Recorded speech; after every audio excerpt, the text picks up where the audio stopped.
Bismillahirrahmanirrahim. Assalamualaikum warahmatullahi wabarakatuh.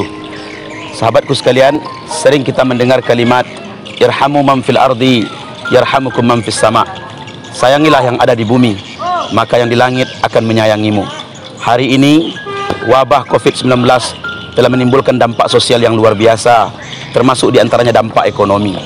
Saudara-saudara kita yang biasanya bekerja, ngojek, serta berjualan, hari ini mereka tidak lagi bisa melanjutkan usaha mereka, sehingga dengan terhentinya usaha yang menjadi sumber penghidupan mereka tersebut berujung dengan kesedihan dan air mata di rumah-rumah mereka.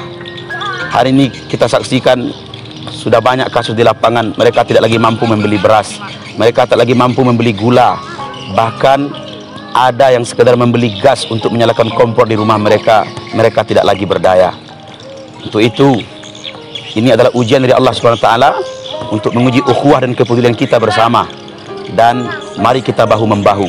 Kami dari tim peduli dampak COVID-19 Kabupaten Dharmasraya mengajak kita semua untuk menyalurkan donasi berupa sumbangan demi senyum dan harapan saudara-saudara kita yang terkena secara langsung dampak dari COVID-19 ini.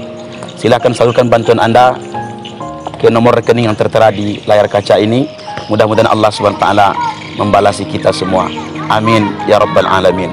Terakhir, izinkan kami mengutip sabda Rasulullah SAW, wallahu fil aunil abdi maka nal abdu fi auni akhihi.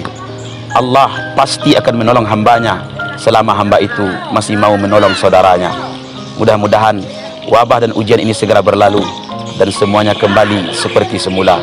Billahi taufik wal hidayah. Assalamualaikum warahmatullahi wabarakatuh.